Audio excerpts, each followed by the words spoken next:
one of the things that I think is so absurd about these mandates, we're having kids wear masks all day at school. I mean, every time I bike with Toby to school and I watch the kids going to and from wherever they're coming from, wearing their masks like it's nothing. They're kids. But you bike with him to school without wearing masks? You're not masked?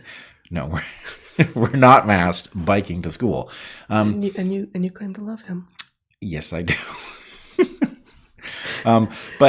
But so you see both at the beginning and the end of school all these kids coming and going from school. Yeah, and the thing is, they've obviously, high school, because they're kids and they're more adaptable than adults, they've gotten used to it, and it's not abnormal to them. And there was some point at the beginning of the school year, kids were wearing them religiously. And then there was like a week or two where I started to see a certain amount of rebellion against them. These are kids out of school, right? In the outside world where I don't even think these mandates apply to them. And, there were kids like not really wearing them or wearing it around one ear or whatever they were doing.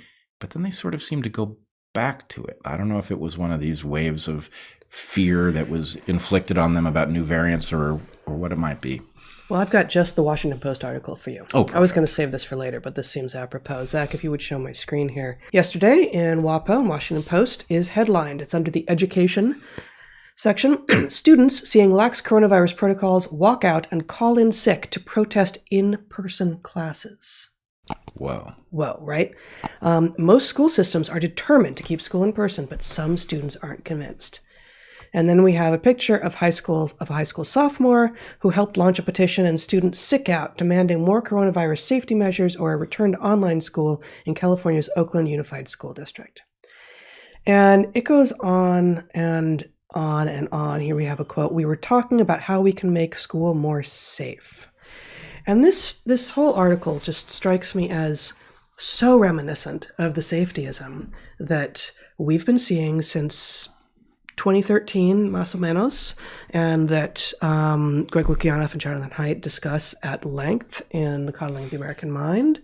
And until now, what the kids have been scared of is, racism and sexism and hearing things that made them scared and, frankly, their own shadows. And so their own shadows now includes literally a variant of a disease that if they get it now will perhaps make them immune, will certainly make them immune to it in the future, but hopefully to future variants that may be worse again. Like, if they're scared enough of this thing to organize, to become activists and petition their school to take them out of school, to keep them safe, these kids are never going to leave their bedrooms again. Like, and this was what we were seeing. And this was like a large part of what a lot of people were objecting to and worried about this generation, about both millennials and Gen Z, of being scared of their own shadow and being unable to take risks and unwilling and not being able to see the world as it is and embrace serendipity. But this article, frankly, is a perfect indicator that the sort of safetyism and the like preformed activism, I know what to do, I'll be an activist, have just slotted right in to COVID measures. Yeah, it's more than an analogy, right? It's much more than an analogy. Another version. It is a variant of the same mental disorder that underlied the woke safetyism. Mm-hmm. And I would also point out there are lots of other parallels too, right? So it'd be interesting to know what actually the kids are rebelling against.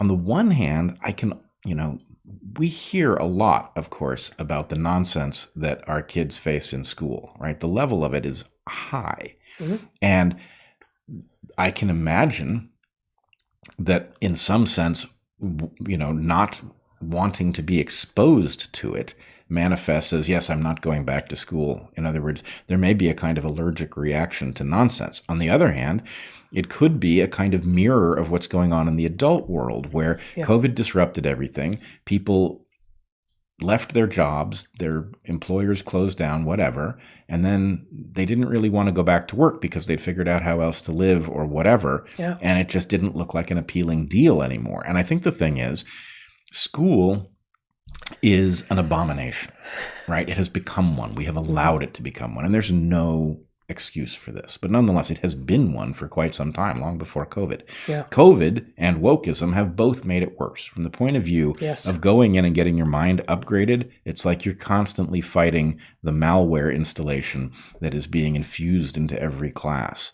Right. And, you know, as I've said elsewhere, I sort of feel that the weird connection between so-called learning disabilities and intelligence isn't really about the learning disabilities at all. It's about the fact that they disrupt a normal learning process, which, when it's bad, being disrupted is actually positive. That's right. And so, you know, I wouldn't rush to judge a rebellion against going back to school, although the idea of going back to school because COVID is making it unsafe is obviously preposterous.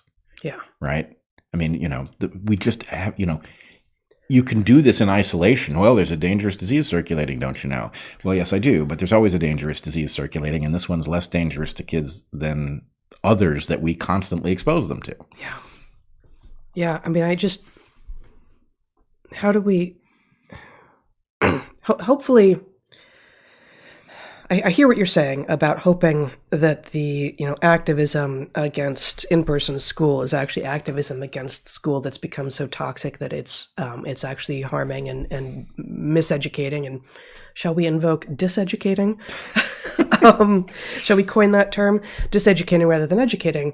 Clearly from this article, that's not what at least these little activists are doing. This is Safetyism Rona edition, and it's appalling. And the fact that we're encouraging it, the fact that, you know, activism itself is seen as an honorable educational goal by many. And, you know, we saw this at Evergreen. There were, you know, long before Evergreen blew up, we saw certain faculty basically encouraging activism as the thing that they were teaching students. In fact, credit was given for it sometimes. Yeah. And during the meltdown, there was all sorts of overt talk about how they should be getting credit for turning the college upside down and not be penalized for not doing the work that they were supposed to be doing. Right. And, you know, it's not a sane moment. It's right. just not a sane moment at all.